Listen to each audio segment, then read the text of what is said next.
about multiplying. Of course, my name is Gabri Bahadurai, and I am the president of the Transitional Eritrean Government in Exile.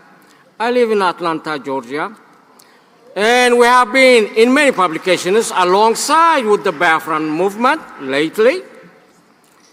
Of course, we operate from the United States. We thought we'd get a lot of help as a base in the United States. We are represented by the law firm of the Moran Global Enterprise in Washington, D.C. The same office also represents the Biafran government in exile. So we are very close partner to work on the common cause.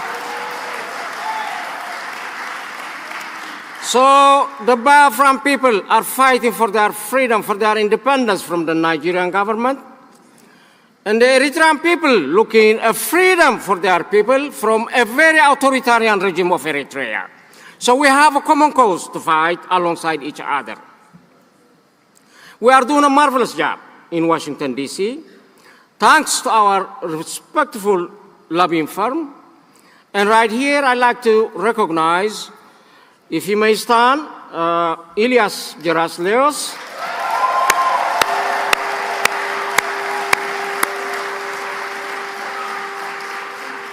So thanks to them, we receive a lot of friends, a lot of people, a lot of ears that can listen to both of us. I've been in many meetings alongside with the Biafran government in exile. I can see what kind of job we're doing up there. I think we got the straight line right now. We walk in the straight line where it fits. So we're doing a great job.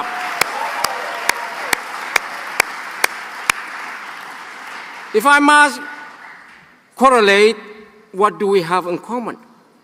The Biafrans and the Eritreans both are under a very repressive and cruel and ruthless governments. Of course, Biafrans won their independence from Nigeria, and as I said, we won our freedom for 30 years, 33 years, of course, with no election, with no constitution, the gross violation of human rights, and we are known as the North Korea of Africa. Figure it out what it means. We are under a very brutal administration. Biafra had its independence 1967 through 1970. It was short-lived, thanks but not thanks to the Nigerian government that betrayed the trust of the Biafran people. And because of that, a very brutal civil war has been incited, and it did not have a good ending.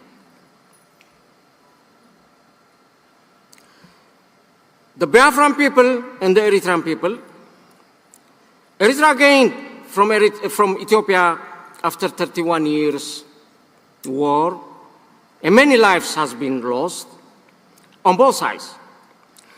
At birth of our armed struggle, we were called all sorts of names, including we were terrorists. But we were not terrorists. We were freedom fighters. And at this juncture, I see similarities. That they're going to name or tag a name on the freedom fighters of the Biafrans as terrorists. They are not terrorists. They are freedom fighters. You are pledged to double down our efforts to stick together and give it all. Because I think this is the time. Today is the time, but not tomorrow. So we should be ready to pay any sacrifice that it demands. For the rest of the world, just to give you a hint or a background, why the Biafrans are looking for their independence. In 1960, Nigeria became independent from the United Kingdom, as with many nations of Africa. But the country's borders did not reflect earlier ethnic, cultural, religious, or political boundaries. Thus, the country's northern region, which has Muslims majority, primarily comprised of the indigenous Sokoto Caliphate territory, the southern population is predominantly Christian, and many consists of the territory of the indigenous Yoruba and Igbo states in the west and east. Following independence, Nigeria was demarcated primarily along ethnic lines, which are the Hausa, the Fulani, the Yoruba, and the Igbo majority in the east. In that time, of course, there was ethnic tensions which simmered in Nigeria during the discussion of the independence. And it led to several ethnic and religious riots. Biafra was partially recognized, actually was fully recognized in that 1967 and 1970. And we had some good friends. That was like Gabon, Haiti, Ivory Coast, Tanzania, and Zambia. These are officially recognized the Biafra nation.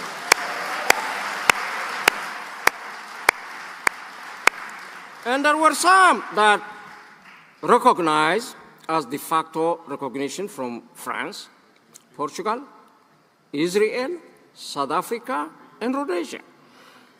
Therefore, we are still looking for those friends to show up. History repeats itself. So as we do our fight, we should always remember who our friends are and who our enemies are.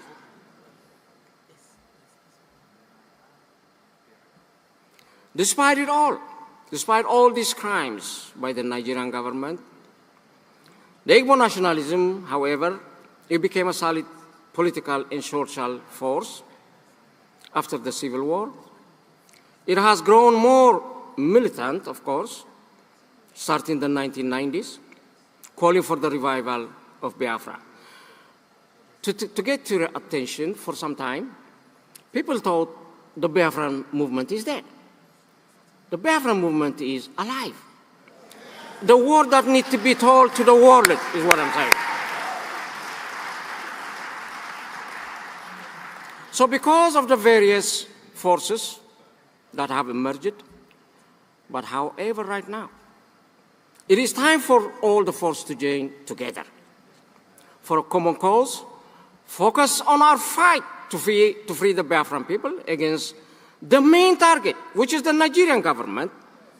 Biafra must unite in one front under umbrella of the Republic of Biafra government in exile and the leadership of Prime Minister Simon Ekpa.